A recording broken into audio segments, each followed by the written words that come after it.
Hi, my name's Charles Alder from Call4, and welcome to this first webinar in our series about breaking the isolation epidemic issue. We hope you enjoyed today's frank conversation amongst the guests from around Australia and around the world as we discuss the issue of loneliness. So I just want to, I suppose really my challenge around the whole mental health space and the reason for actually creating Call4 in the first place is that I've been, both Kim and Rayleigh have both been involved with my journey through rural aid. Um, we started that in 2013. 2020, we raised 100 million. We spent money developing an on-farm mental health counselling program for farmers. And I've subsequently been looking at the whole mental health of humanity, every day ever since. Um, and even beforehand. But I suppose my challenge is that I look at our society and I wonder what we are doing that's going to materially change the future compared to what we've been doing in the past. And so I look around the world and there are plenty of organizations who are doing, there's plenty of counseling services and there's plenty of loneliness organizations. You jump on LinkedIn or Google and there's a gazillion of them out there. But I'm just wondering what we're doing in a practical way, but also in a long-term sustainable way, because we can't keep spending billions year after year on trying to support people with mental health if we're just dealing with the after effects, not dealing with the root cause. And so I'm always looking for a root cause reason as to why it's happening, and can we nip it in the bud earlier on than let it become such a societal challenge that we're never going to be able to get over the top of it. And so I suppose really the whole concept of Call4 is, and Rayleigh and Neil and Kim have been regular telephone call recipients of mine. I think I call Kim every morning almost. And it's through that connection that we're able to share the challenges of her life. I can share mine with her. She shares hers with me. What's going on, how the kids, dogs, parakeets, goats, because she's got a few goats in the backyard. But it's through these relationships and these phone calls that we actually have established a better friendship, relationship. We've also been able to build on the trust between the two of us. And I think that in society today, and I'm sort of making a bit of a grandiose, but is this something that you are also seeing that you're perplexed about, you're frustrated about, or you're just like so many issues today, we just throw our hands in the air and walk away and say, I can't be bothered fixing it or contributing to it. Where are we at in terms of our thoughts about this? Because I don't think we can keep spending billions on providing mental health support to people if we're not dealing with the root cause of the issue. So anyone who's got a comment, stick your hand up or wave. Yep. Susie?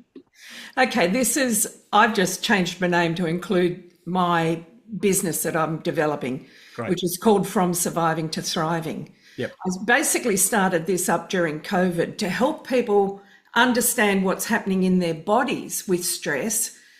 And so I'm a firm believer in psychoeducation to prevent the outcomes that are going to happen if we don't work with what's happening in our bodies. Yep. So, and the latest neuroscience says mental health doesn't start here, it starts in the body and it builds over time. So it's like we've got a reserve tank for stress. When we're young, it's down here, but over time it increases until by the time we're 40, we're all up to the top, and it doesn't take much for us to be completely overwhelmed. So if we can learn, my theory is, my approach, my hope is, if we can learn what's happening and teach that earlier on, and it doesn't matter when you learn it, it makes a huge difference, and it gets people more regulated and more capable of being change makers in their own life. Right.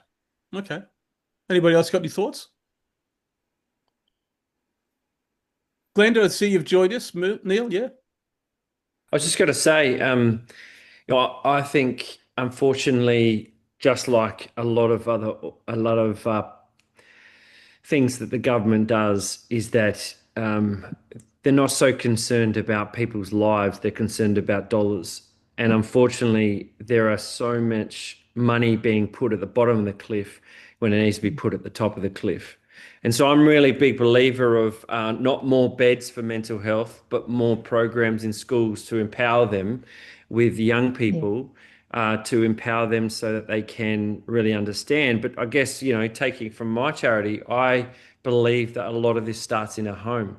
And often, my personal experience, not having a voice in my own home and feeling suicidal quite young.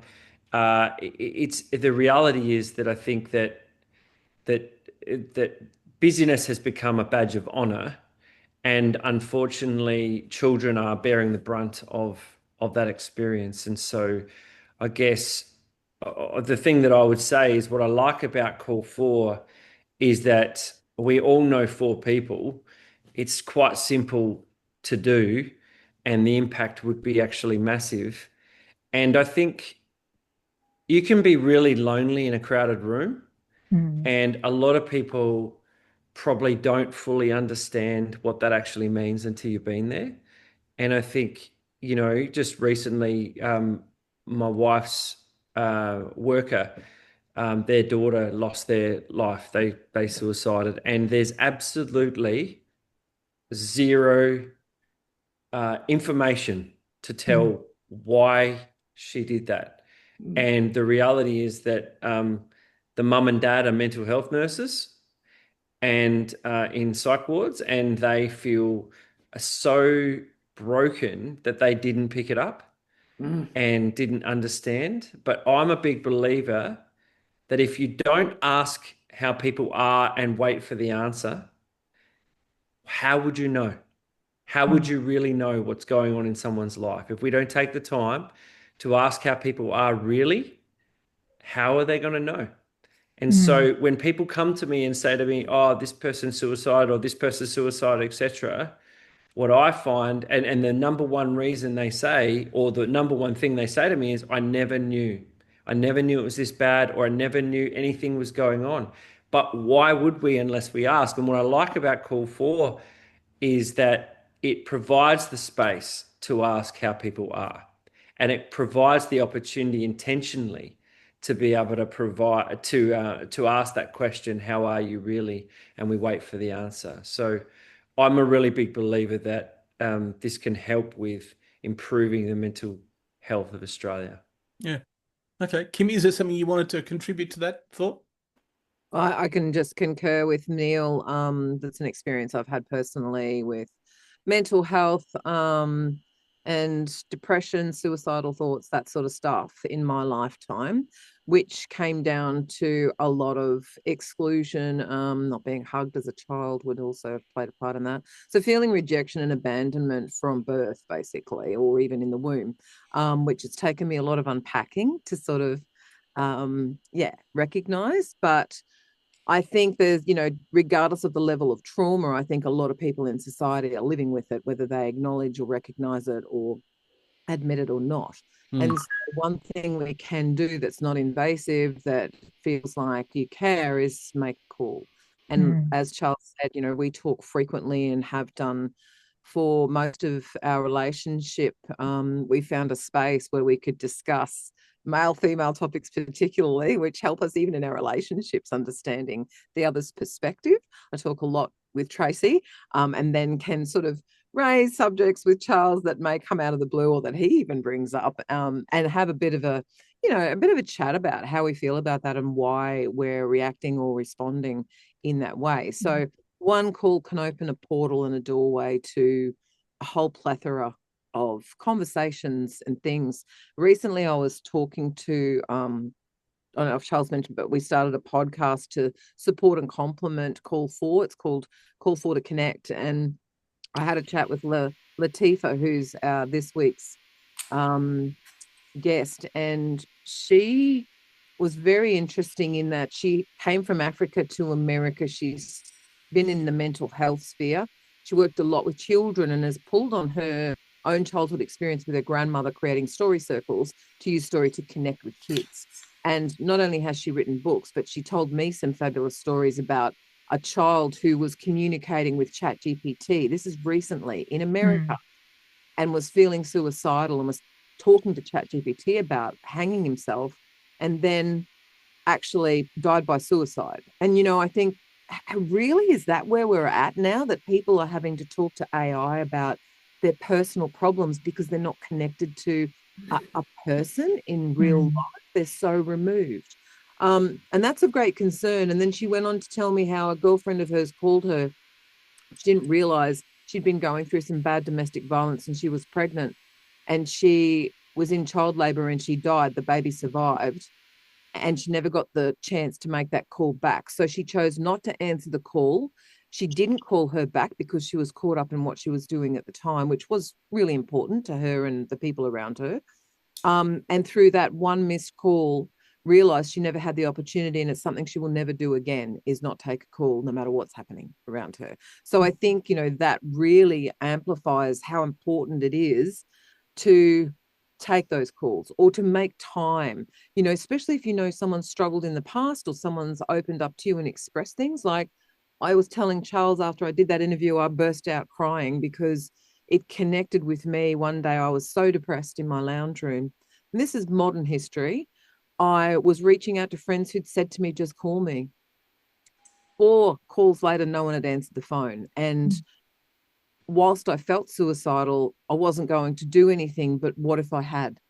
And it made me realize how we've all got caught up so much in our own lives that the phone is just an extension. Like, I know it's for our convenience, but if someone's reaching out to you, it's really important we take that moment to breathe and go, hey, can I call you back? At least, I'm in the middle of something, but if it's really important, I'll ring you back. And then you get the opportunity to say, well, actually, it is really important. So if you could do it sooner than later, that would be really helpful.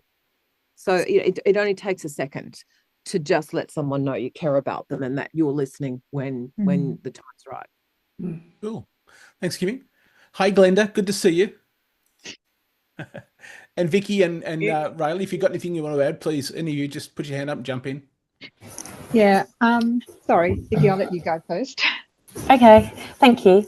I was just wanting to say, I mentioned earlier about the trial or the pilot that we've got going on in the leisure recreational centres. And what we're looking to do as an evolving piece with that pilot is to develop some training modules for frontline workers so that we can start to help them understand loneliness and social isolation and what it looks like for them in their workplace environment, for them as individuals, and for their family and friends, so that we all have workplace training modules that we go to when we start a new job, or whether it's occupational health and safety or responsible serving of alcohol and things like that. So we're looking to develop a training module, piloting it in this leisure centre environment, but ultimately to develop some modules that we can roll out to a wider audience. And this aligns with us with our Chatty Cafe venues, so that the staff are better informed about loneliness and isolation, but ultimately, I think building people's knowledge and awareness of this issue will help them to find that empathy in when they're dealing with people in a day-to-day environment, or when when people around them might need it as well. Great. Yeah. Excellent. Thank you, So Vicky. fingers crossed that we get some of that funding to help make that happen. But we've got a really supportive partner. Good. So yeah, it's evolving in the right way. Good. Excellent. Yeah. Riley or Glenda, do you want to add something to start with? Yeah.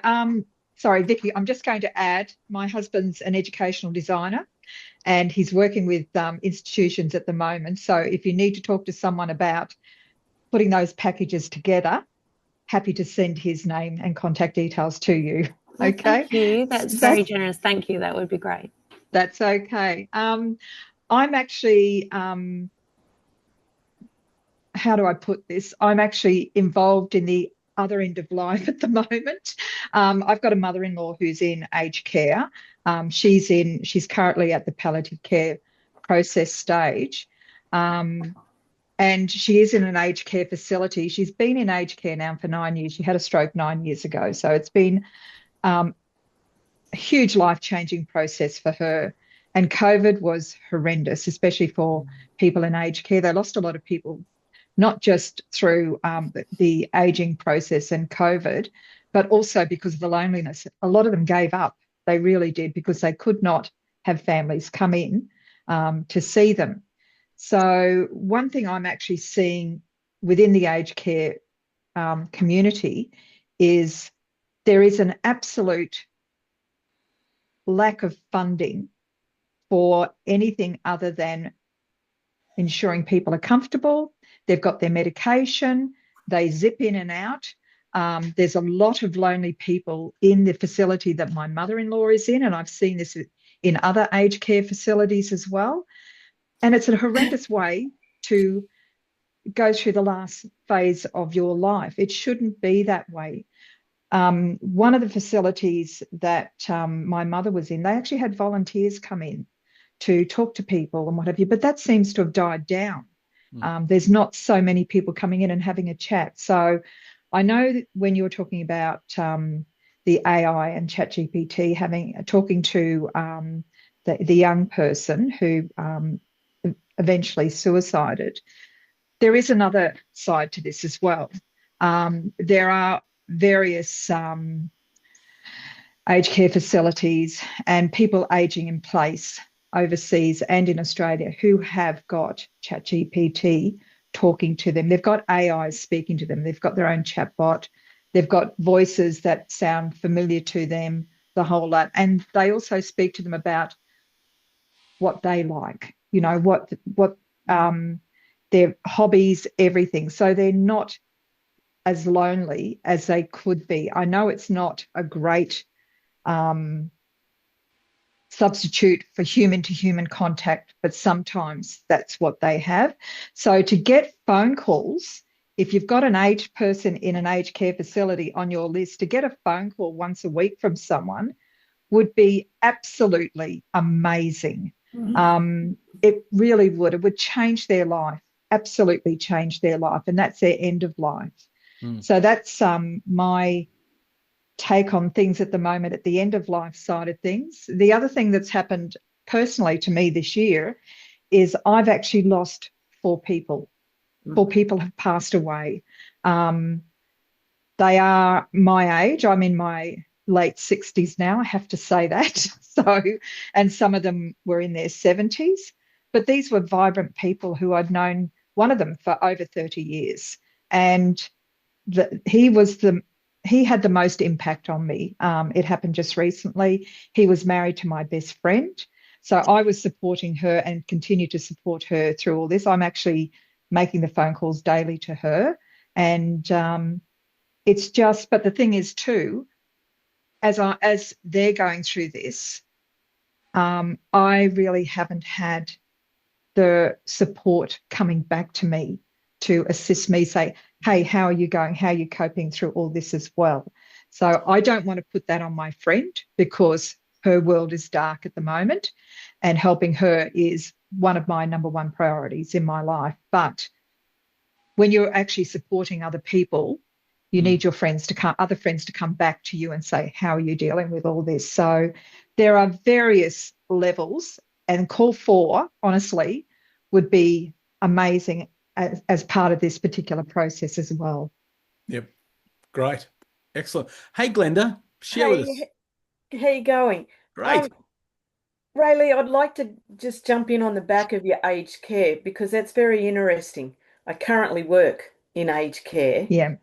So I'm in the Riverina in New South Wales, and Murrumbidgee Primary Health Network have funding for counsellors to go into aged care. Sounds great, doesn't it? Yeah. Okay. But we can only visit them 3 times. Oh, my goodness. In 12 months. Then we wait for next year's funding, and then we get the program again, and then we can go back into that aged care again. But what I see happening now is after I've gone in and I've done that through a government funded, They then approach me privately to go in as a counsellor and visit their centres once a month. So that gives them we call it low intensity mental health. Yeah. It's counselling, but it's not the set goals sort of thing. But Charles, then moving forward, I can really see this call for being a really good advantage to mention it within the aged care facilities that I go into. Yeah, Glenda, I happen to have the best man from my wedding to Tracy, who's 20 years older than me, Yeah. has just come back from Thailand and is living with us at the moment. And so he's 87. Um, and his world is very, he knew a lot of people in Brisbane when he left here 20 years ago, but he's come back here now. And his world is very small. There's only 4 or 5 people in Brisbane, and his phone, because I hear his phone ring, it rings once or twice a day. Yeah. And so he's consequently decided that he'll move back to Thailand, where he knows every person, the streets that he walks, and he's lived there for 20 years. So he knows the local shop owner and the local coffee shop and all these sorts of things. Also, the cost of living is a bit cheaper, but it's that connection, that community that he's lived within for 20 years that, and again, I think if you look at those sorts of Asian countries, particularly, they have a far greater acceptance, a far greater level of empathy. They're not possibly as judgmental as we might be in Australia or other parts of the world. Everybody, wherever he walks, they say, "Hello, Mr. John." They're always talking to him. Whereas in Australia, he walks around the streets here near where I live in Brisbane, and he says hello to a few people, but no one knows him. So I think it's this, and these Zoom calls aren't necessarily just to talk about call four, but it's to talk about the concept of loneliness and how we can break it down. But I had a very interesting conversation last week with Diabetes Australia, who have taken on the call for program. They're going to implement it across all their staff. And their next step is to then implement it across everybody who has diabetes in Australia. Because there's not enough conversation around the issue of diabetes for everybody to have a good enough understanding of the challenges of those who have diabetes face during their life, whether it's type 1 or type 2. And so they're looking at this idea, and we've partnered with them. They're going to, we don't produce a lot of materials on the subject of loneliness. There's enough out there in the marketplace. But what we're in the business of is triggering people to make those telephone calls to call. But they've adopted the program because they can see the value in reconnecting their staff. Obviously, there's a post-COVID sort of issue where we're no longer face-to-face anymore. Rayleigh and I used to be 3 meters apart. It was great. Now we're 150 kilometers apart. But so they're looking to reconnect their teams, but they're also trying to reconnect their staff with their wider circle of friends because they understand that work and the challenges and the isolation of, 12-hour days and on the phone and answering emails and all sort of stuff. And even though employers are saying, we won't contact you after hours, plenty of people are still on their phones. I get text messages from people in business at 9:30 and 10 o'clock at night. And I go, okay, that's okay. Well, whoever works for you. But there are people who have reduced social activity in their lives and they don't have the connections to be with their friends or share the barbecue or whatever it might be. So I simply enjoy the opportunity to talk to people, and I'm hoping that through this program and through general conversation, we can actually inspire people to have more conversations. And I know Neil and I have had some absolute corkers. I've only known Neil for probably 4 or 5 months now, bud. But we've had some really great conversations, and I think what he's got, and the area in which Neil is and his charity and his mission is in life is to connect families at the dining room table, I think is one of the most important places that we can begin these conversations. Because and it was really interesting, I'm sort of monopolised some time here, but we had it was my eldest daughter's birthday yesterday, but we had her birthday dinner on Friday night. And all my kids are 27 to 32. And 32 and 2 30s at the dinner table. And they were all saying that below them, and they now say younger people, even though they're only 30 themselves, which is interesting. But they were the two predominantly at the dinner table. They were all well. They were saying that younger people just don't have the ability to establish relationships or have conversations any longer. They don't know how to talk openly. They don't know how to talk honestly and feel as if they can be heard. And I know that's part of Neil and part of Kim's sort of background as well. But they don't know how to communicate. They don't know how to ask open-ended questions. They don't know how to talk, stop, listen, respond, or just take it in, without being judgmental. I think this is really an opportunity for anybody who's serious about the loneliness space or isolation or depression, is that we can start to say in our families, and the table talk's a great idea, we can all go to that family dinner next weekend and have conversations and throw in a few hand grenades, which we do, to get conversations started, get people's opinions on things. But it starts well before we're 18, 20, 25. I think they say by the time you're 5, something like 85% of the neurons in your brain are connected. So if we haven't got to people before they're 5, we've only got a 15% of the rest of the neurons in their brain to be connected. And they're going to be influenced by all the kids and everything else in life, by the time they get to 18 or something.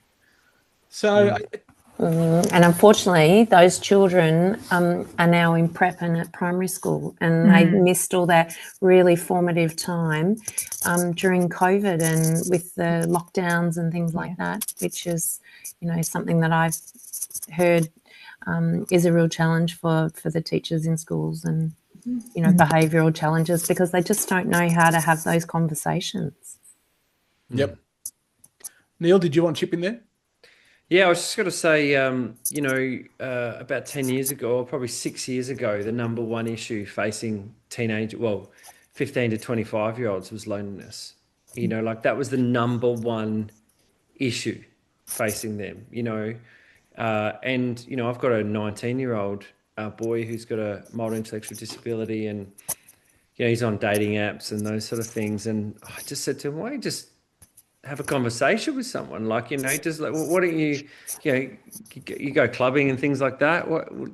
He's like, oh, I just don't know how to talk to girls. I don't know how to talk to people like that and all this sort of stuff. I said, you don't have to, every person you meet doesn't have to be a potential suitor. It's okay to have friends that are girls. It's okay, all that sort of stuff. So, and I think, he said something really profound to me. He said, Dad, I just don't know how to talk to people like that. I don't know how to have that conversation, And so, we've been talking about a number of different things. And one of the things we did is, first of all, is change his dating profile, like his Hinge profile, whatever it was, to actually say, I have a mild intellectual disability, I'm this, it was a very typical dating profile that you see on others, and I said, why don't you just be authentic and real? And now he's been getting a lot more matches, and people have actually appreciated the fact that he's being honest and real. And I think connected to loneliness is authenticity. And I think we wear masks all the time because we're afraid of being vulnerable. But what Call For does is you're actually, if people are willing to answer the question of how are you really, the reality is that you're stepping into a vulnerable place. And I think vulnerability and taking the mask off allows for people to really see who we truly are. And I think that's something that a lot of people really, really struggle with, especially that young adult kind of age as well. And I think it's because, there's a lack of trust, or there's a number of different things. It's interesting, if you were to ask yourself the question, if you were in trouble, who would you call? I wonder what people would say, right? Now, I live in Victoria, and I don't have, we have a community now that we've built on our own, but we don't have family or anything like that down around the corner. All our families in South Australia, they can't just, come around the corner, whatever it is. But that's a really real question, I think. And I think if you ask a lot of people, I'm not sure that they'll have an answer. And I think that's that lies the issue around loneliness, is that there was a particular organization that started up in our area, and the whole reason it started is because a lady had just moved to the area. She was up a ladder and she had a fall, and she thought to herself, who do I call to help? Other than ambulance and stuff, but who do I call to help? Like, who do I call? And she realized that she didn't have anyone. There was no one that she could call to ask for help. And then she started thinking, well, is there other people? And then now this whole organization they've started is around mums. It's just focused on mums. But the reality is called Mums of the Hills. And basically the focus is around connecting mums together who are lonely. And so I think there's a long way to go for people to feel whole again and to feel allowed to be vulnerable and real.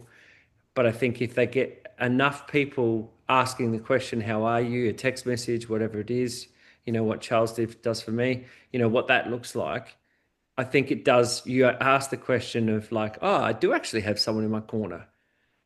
And that's really powerful. Interesting. Cool. Susie or Vicky or Glenn, do you want to say anything?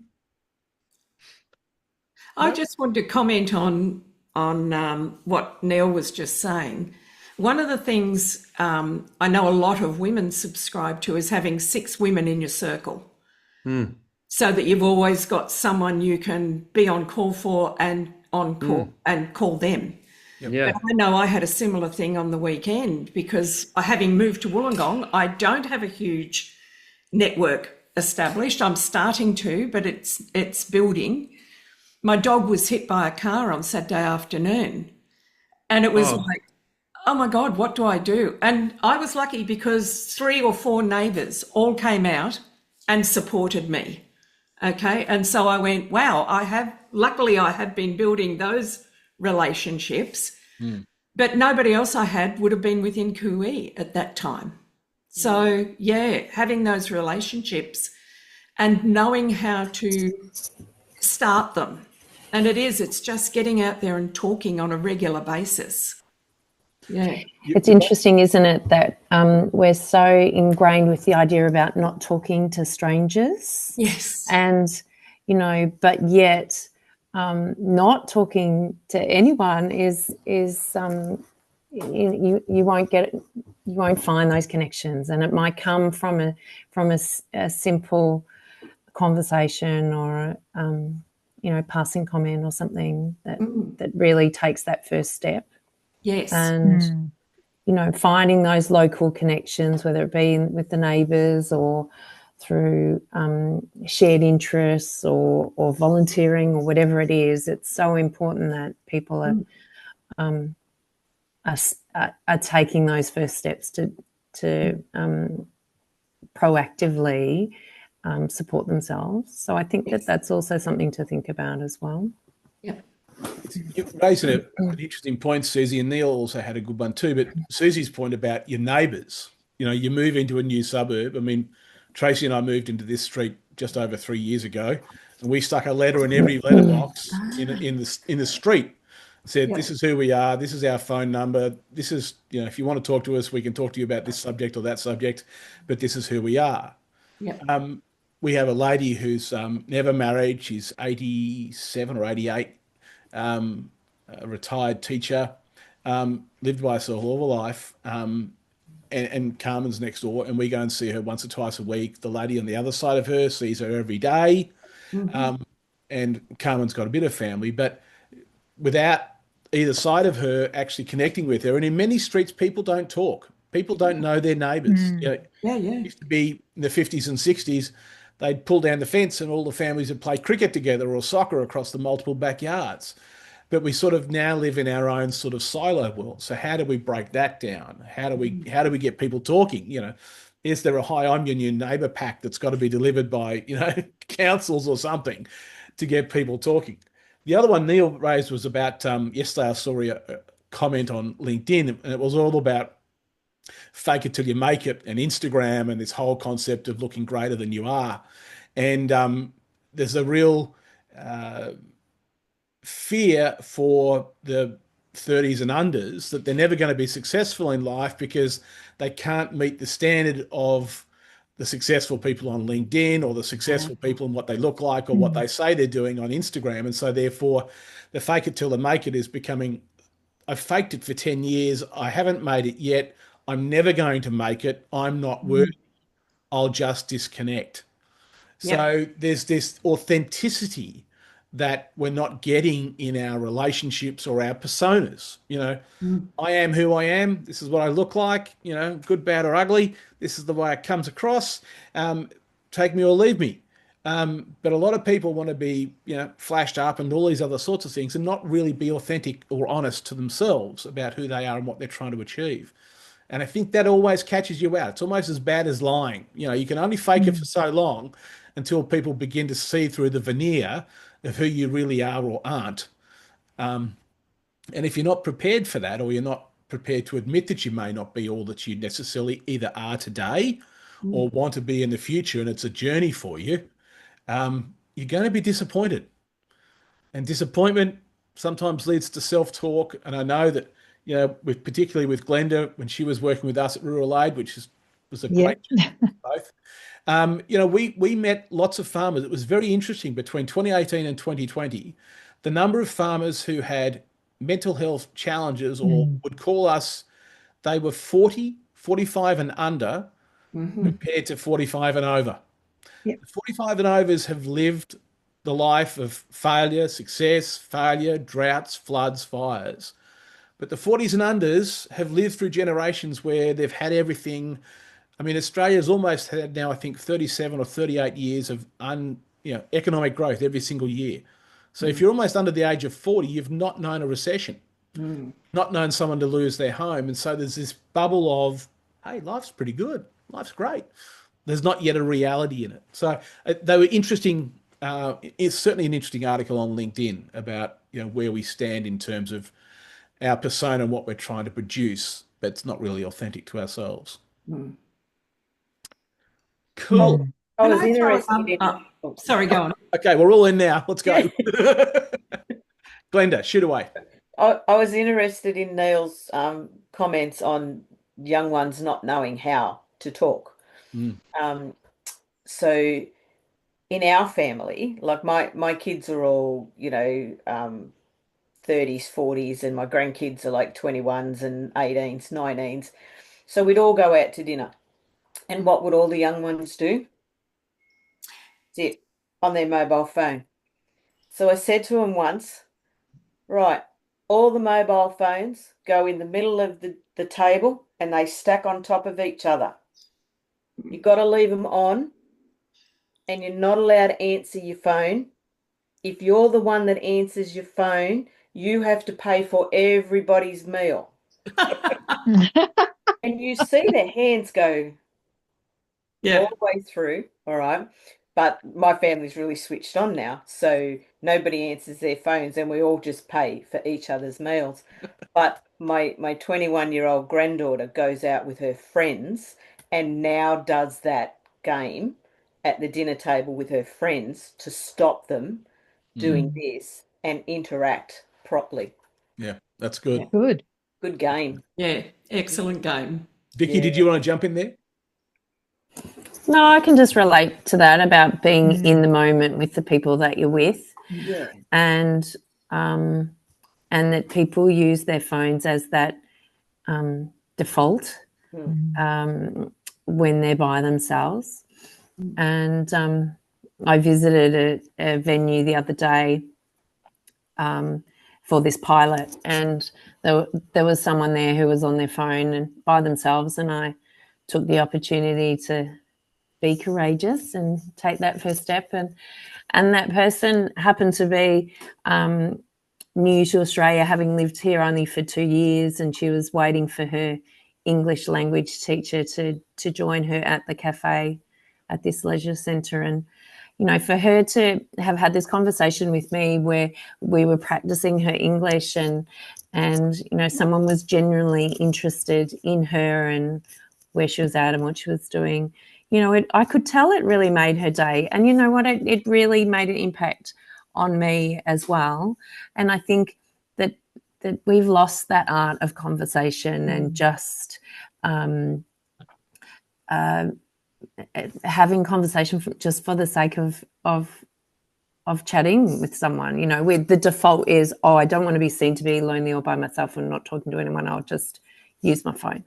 And, you know, I think that's something that I hope that this program that we are looking at running will help people to be courageous, because I think it's going to take a behavioural shift across the community to just step up and lean into this, because we all have to own it. I think the statistics say that 7 in 10 people know that loneliness is a problem, but actually, what are people doing about it? So that's why I think your initiative, Charles, is terrific.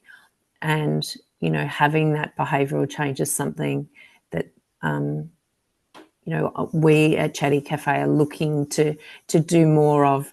How can we, you know, for us, our program has been run by volunteers at a specific day and time at a specific table, but it's much bigger than that. It's a much bigger problem, and it's a mindset change that people need to be courageous around. So, Great. Yeah. Riley, did you want to chip in? Yeah, Vicky, I've just got to make sure. Yeah, I've actually got something similar here, but it's just with a group of friends. We've all got our different stages of life and everything like that. But once a week, we catch up for coffee for about an hour, hour and a half, sometimes a bit longer, depends on how chatty we get. And we go to various cafes around the place. We do have our favourites, but it's a chance for us to catch up with each other, see how we're going. And we do support each other as well, which is really good. Some of us have gone through, as I said, my situation this year has been quite challenging. Another one in the group, she became the grandmother of triplets. So, Wow. And she's helping I know. And she's helping, her and her husband are helping to support that new family. Well, they've already got a daughter, and they've had 3 more all in one. So it's just being there for people to sit down and listen, you know, to how they're actually feeling, because she couldn't actually say that to her daughter. Sometimes she felt overwhelmed. And there is another friend of mine in amongst that group. He's gone through some of his challenges as well, as we have. And it's just wonderful that we've got this little tiny network of people who we can actually sit down and have a coffee with. Yeah. And then on every Thursday night, we've got our Thursday night friends who we go out to dinner with. And it's the same situation. There's about 15 of us in the group, but sometimes there's only 4 of us who have the capacity to go out and have dinner together, just to have a chat to see how we're all going. So these little networks are just wonderful, because we moved to Toowoomba 6 years ago after spending 4 years in Canberra and over 20 years in Brisbane. So we've had to build networks everywhere we've gone. Yeah. So important, isn't it? Having that circle of people, because everyone's going through something, right? You know, and you don't know just by looking at people. You know, people have a mask, and they put on that default, how are you? Oh, I'm fine. But really, you know, I think that's when the follow-up question comes, Vicky. It says, okay, so you've given me that answer. Now give me the real one. Yeah. It's a change of tone. Right? And it's a change of intent. It's like I was talking with a friend the other day, and we're talking about Are You Okay Day. And yeah, in principle, Are You Okay once a year was great, but even they now have recognised that the issue is far greater than a once a day fundraising idea. It's now an Are You Okay every day. But it needs to be taken to the next step, which says, okay, so, you know, hey, Neil, how are you? Yeah, okay, great, Charles. Well, if I really know Neil, I'll know that there's particular things bubbling under, both him personally and professionally, that may not have just come out in that answer that he's just given me. And so depending upon how sincere I am to really connect with him and value our relationship, I'll then ask the next question. So I'll say, how's your son? Or how's your wife's work? Or how's your job? You know, and so it's when we show real intent with people that not only do we build a level of trust, but also a level of empathy and integrity in our conversations, that we then become valuable to them as well as ourselves. Mm. And they truly feel that, Jesus, Charles is really listening to me. He's not just saying, oh, yeah, great, mate, see you later. He's actually genuinely interested. And Simon Sinek has done a point on this, and there's a few videos around of his, but he says after about the 8 minute mark of a conversation, both of you will have felt a material change in the relationship between the two of you. Because at that Interesting. point, I'm not just on for a quick hi, how are you? How'd the footy club? Did you win in the tipping on the weekend? It's we're now genuine because we spent 8 minutes. And it was quite interesting when I had the conversation with Mark from Diabetes Australia the other day. He and I were on there for 28 minutes, and it was our first ever telephone conversation. And I couldn't shut him up. But we were just having really great conversation, and we were really connecting on a level that there's now that level of empathy and understanding. And I said, dropped him an email yesterday and said, hey, what about doing this? He goes, yep, great idea, let's do that.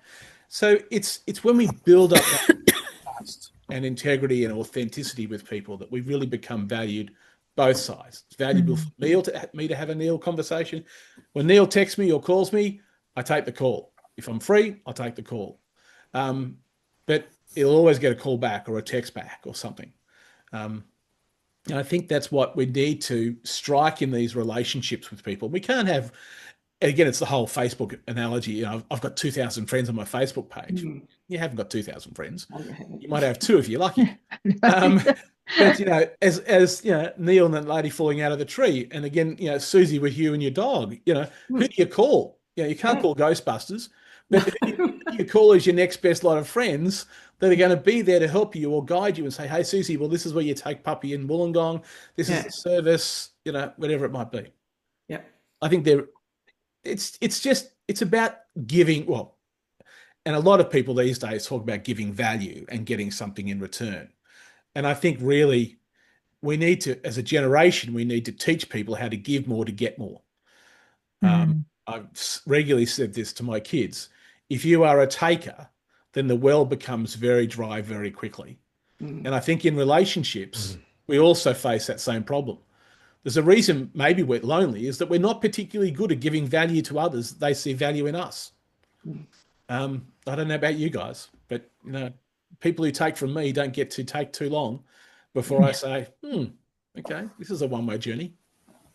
Just a thought. Yeah, for sure. I think as the only other guy on this call, it's noted that there's still a society issue around men and talking. That's the truth. And it doesn't matter how much media there is, there's still a major issue.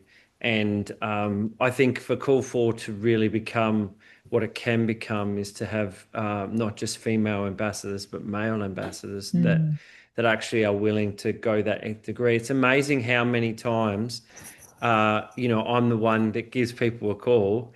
And I've even had conversations with my best mate. He's gotten a lot better now, but even early, he just wouldn't call me back and wouldn't and it's just that he just doesn't. It's not that he doesn't love me, not that he doesn't care about me. He just forgets, and he just that kind of thing. So I think a lot of guys are like that, and I think that has to change because we know the statistics. If there's 9 a day in Australia that's suicide, well, over half are men. And so and I think that has to start at a young age. To help people to understand those emotions. It's the same Boys Don't Cry. Dermot Brereton, the famous football player, played with 6 broken ribs in a grand final, and all the men go, yeah, it's awesome, well done. But if their mental health was broken and they kept moving forward or whatever it is, or do you see what I'm saying? It's a different kind of mentality. And I think that it's societal change that says, actually, guys, you don't have to have a beer in your hand to have a conversation.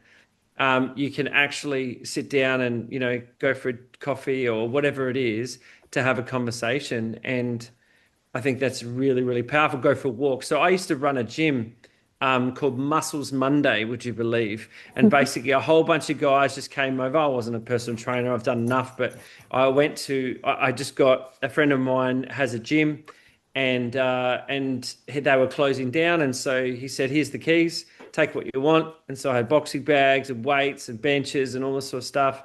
And basically every house I lived in, and I've lived in 11 houses now.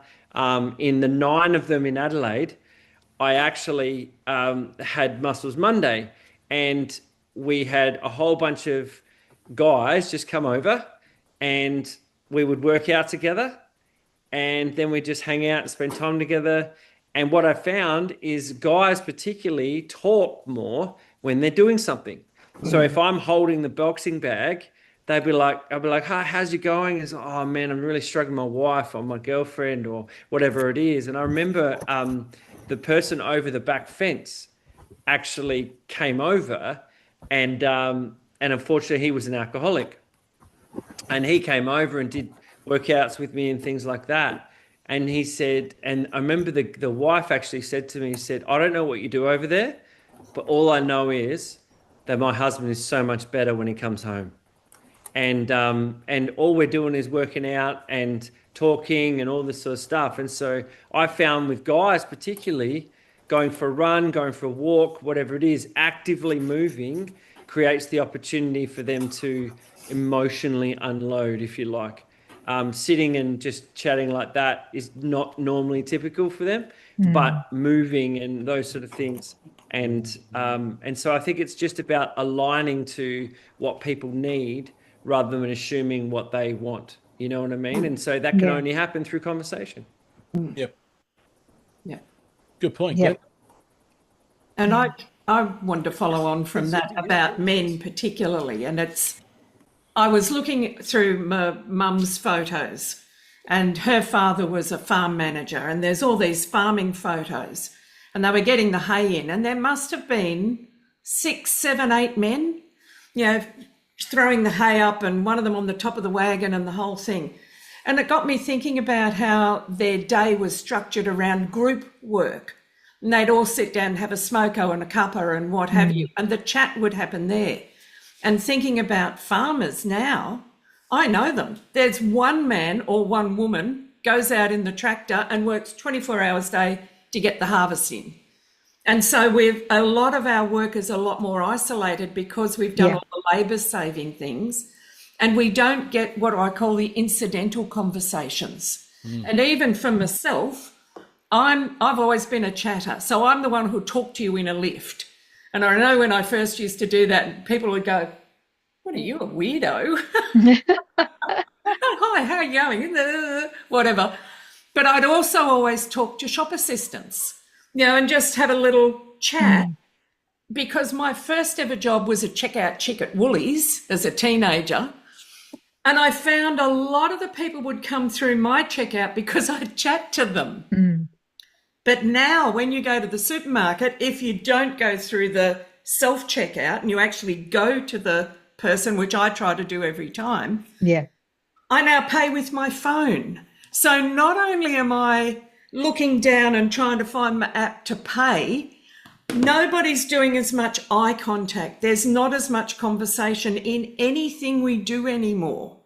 And it comes across as a bit odd when you try to start a conversation, these incidental conversations. But I think they're really important, particularly for people who live on their own.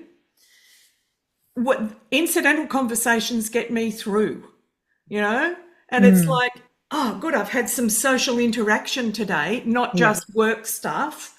And it's like there's these little connections that can build over time. And the other one I wanted to throw in there, and this is listening to all of you guys, I think we also have to make allowance for neurodivergent people as well. Oh, yeah. Brains do function differently, who aren't so great at doing that initial connection, okay? And because two of the big things that they have learned or that they do as survival techniques, one is the masking, okay? And trying to get them to feel safe enough to drop that mask is huge. And the other one, of course, is rejection sensitive dysphoria. And I don't know if you've all heard of this, RSD, but it's when someone says something and it might just have a slight inflection in the tone, or it might just have one word, and they feel like the world hates them. And they will withdraw, and it's really hard to get them to come back again because they think they're useless, hopeless, and broken, and that you don't want them. Yeah, and I think that has to be taken into account, because we used to think there was less than 5% of the population was neurodivergent. I reckon it's nearer 90%. You're talking about me, Susie. I'm talking about myself. Because I know, having worked in IT for over 20 years, it's all neurodivergence. You look at any universities, blah, blah, blah, blah, blah, they're all neurodivergent. I saw a thing when they look for pilots, they're looking for the neurodivergent people because of the way their brains work. They've always been around, but like most of them tend to be hidden. There is that 5% that are pretty obvious, but the rest are functioning, but maybe not so well. And so how do you engage them in conversation and really genuinely connect? Yeah. Yeah. Well, Glenda, do you want to say something? So sometimes engaging in conversation is actually just sitting in silence with them. Yeah. Correct. Yeah. Yep. Yeah. It's different Yes. I have a type. family full of neurodivergent people, autism, ADHD, and a few others. Yep. And at times I think I'm the neurotypical, but I know I'm not. So This is it. it comes from my side of the family, so it's come through me. Yeah. I think, Susie, you raise an interesting point, because in terms of us being able to have those conversations with different sorts of people, we also need to have learned how to have those conversations early on. So again, if we go back to the kitchen table, that Neil's working on, that's an area, obviously, if the parents or the relatives or the grandparents, whatever, have the skill sets themselves. Yes. If the conversations aren't happening at the kitchen table, they're certainly not going to be happening in grades 1 to 12, because those teachers are teaching the curriculum. So we're going to get people who are 18 who don't understand neurodivergent, don't understand autism, don't understand multiple different languages. They don't understand ethnic groups. Again, how do we talk to, Australia is a multicultural country. I'm not just going to talk to white Anglo-Saxons, but I am today, but this needs to change as well, because Australia, we have a million Indians, we have a massive Korean, massive Chinese, Japanese. They're all part of our community, and we need to learn how to communicate with all of them. So where does the skill set come from to allow the younger people to feel confident to have the conversations with a multi-ethnic community when they go to school? Little Johnny, when he goes to grade 1, how is he going to talk to the Chinese girl or the Indian boy or whatever? Where is he getting his education from in terms of being able to have conversations with those people? If it's Indians, you might talk cricket. If it's Koreans, you might talk pop music or whatever it might be. But how do we educate our children to be good communicators? And if we're not doing it early on, they're certainly not going to get it. And by the time they're 18, they're set. So Are they set, or can it be learned? Well, here we go. Come on, let's open the whipping. Because I know I came from a family of statement makers, and the louder the statement, the better. Yep. And then school is all about receiving statements of learning. It wasn't until I retrained in my 40s that I learned about questions and open-ended questions in particular, and you mentioned them, Charles. And that most of us aren't taught how to ask open-ended questions. But that's how, because I've actually been invited to a hospital to teach their staff some skills around debriefing. One of the big ones. And I've been into so many of them now. And the biggest thing is, how do I talk to that person? Have you asked them questions? What do they need? What do they want? So the same thing, having the idea that, you know, the Koreans, you might talk about the pop music. What questions can you ask? Talking to the, you know, and so it goes. But we don't learn to ask questions. No. Ever. Now, I do notice we've had an hour's worth of fun here, which has been great, and I've enjoyed the conversation. I think we should probably respect everybody's time and wrap it up. Is there something you'd like to each say towards the end of the conversation that you've either got out of it or some thoughts? Can I just say this is brilliant. Thank you, Charles, for starting this. You are always a trailblazer when it comes to how to work with different types of communities. I learned that working with you at Rural Aid. And I'm looking forward to seeing how far this goes and then some. Thank you, Riley. We're on a journey, I can assure you. I second that. That's good. Yeah. Cool. Yes, All thank you. Yes, Pleasure, thanks. Vicky. And listen, there's lots of cafes in Queensland that need to become chatty cafes. So, Excellent. you know, Riley's got one that in fact, the friend I've got living with me, John, he and I have probably been to about 20 cafes in the Wynnum Manly area. I didn't know there were that many, but anyway, we're trying them all out. But listen, that's also part of what we're trying to do at Call 4. It's, you know, we want to have the phone conversations, but we've also got to get people face to face, and we all can't, you know, we're not going to spend money to go to Melbourne and be all together. But this is, you know, it's also part of that communication, that connection. We can see your face, we can hear your voice, we can, you know, see the happy or sadness in your face, and I think that's equally as important as the physical telephone conversation. Hey, thank you. We're going to have another one of these tonight for a different time zone. There's a bunch of people joining at 8:30 tonight. Don't feel that you need to come back. If you want to, that's fine. But thank you for your time. It's great to see all your faces. Some I haven't seen face to face for a while. Glenda, it's good to see you, buddy. You're looking I'll good. be up in January. We'll have that coffee. You better have coffee with me. That's in. Let me know. Yeah, Just let me know. We'll make that. I might even come down the mountain. Sounds like a plan.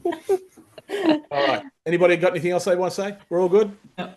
Thank you. Excellent. Thank All right, you. guys. Bye. Have a wonderful day. Thank Stay you. safe. Bye. Nice to meet you all. Bye. Thank you. Nice to meet you all too. Bye. Bye. See you guys. Bye.